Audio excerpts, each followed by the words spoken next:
one thing that reminds me of is like recently, you guys heard me talk about it here and there, but it's really been on my mind, like seeing like several members' homes, members that moved to Japan.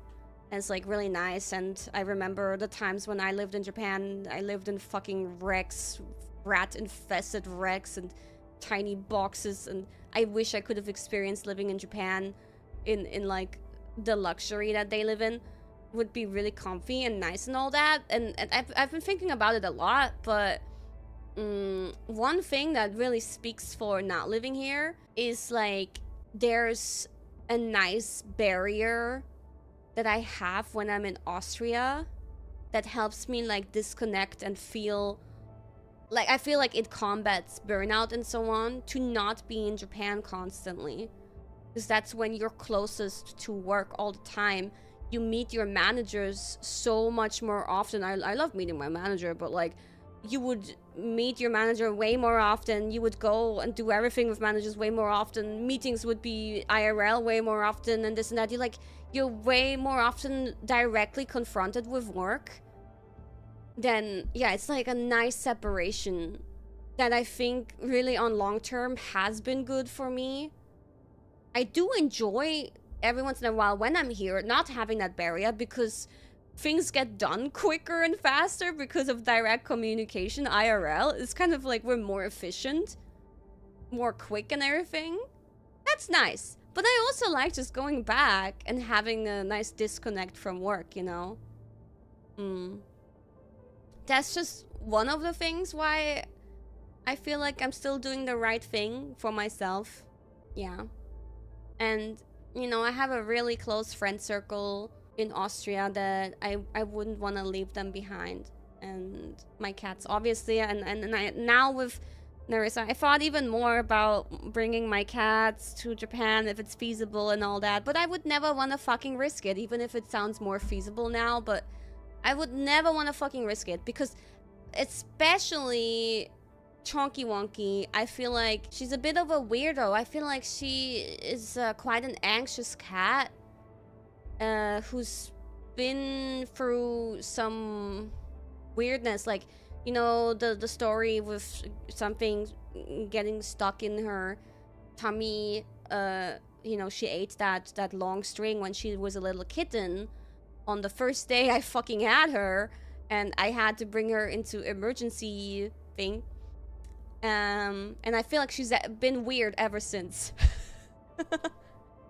I think she's a bit traumatized. She's a little bit weird. She's so sweet, so lovable, such a cute patootie. But I don't think she would take such a travel well. It might be totally fine, but I would never want to risk it. She's a goober since she was a baby. This is so true. Yeah, I love them too much to ever risk it. And combined with all the other factors, I think I'm fine where I am. And I could go even deeper into this. Like, for example, I'm sorry, we're tangenting a little bit right now. But for example, I now own property. Okay, it's all filled with furniture. So much effort was put into it the past 2 years to like put up so many fucking wall shelves and this and that. And I fucking made this garden proper. I paid a lot of money for that. Paid a lot of money for a nice kitchen and all that. Okay, I could rent it out, but that I either would rent it out with all of my furniture, which I don't feel comfortable with, and I think that's also kind of hard to get someone to accept all of your furniture. There's also a lot of fucking cat hairs infested into it. So, okay, what else? You either sell all of it or you put it all into a storage, which is a lot of extra cost for, you know, 1, 2, 3 years. And then I need, like, either I buy, rent a furnished home in Japan, which then in the end, would I even be happy with that? Because one of the reasons I would want to live in Japan is so that I can live there in the way is like I don't know. I don't want to. I just want to live nicely, you know. But then if I have to accept other people's furnitures, but also I don't want to invest a lot of money to furnish a home of which the furniture eventually I will have to get rid again eventually. Like, it's like, it sounds stupid, it just sounds stupid. All of it just sounds like a bad investment. Having to figure out what to do with my furniture in Austria and then buying a whole set of everything anew in Japan just to get rid of it again. It's just stupid. Through and through. So, maybe a furnished home, but nah.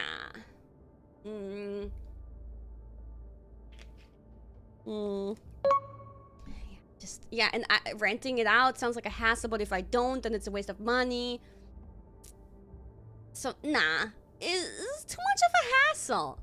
Right? I'm happy where I am.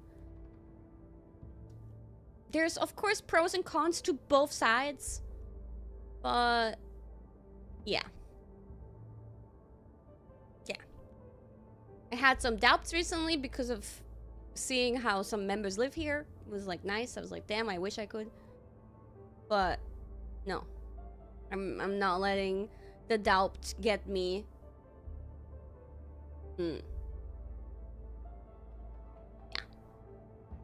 And also, another one huge reason is you guys. Especially my European viewers. Over the years, I've happily been streaming in a European time zone, in a neglected time zone. And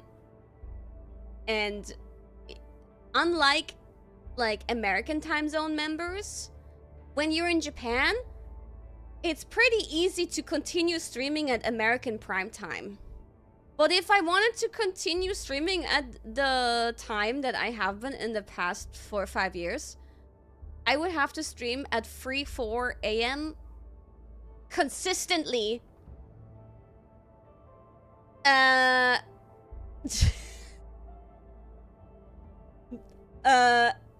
would fucking kill me. And the other option would be completely abandoning the time zone and the fans that have been able to watch me, that I have accumulated and fostered and catered to the past 4 or 5 years. And I think a lot of people would be very disappointed about that. That just doesn't sound nice to me. Yeah. Anyway, that was a little bit of real talk. I'm happy where I am. I'm happy where I am.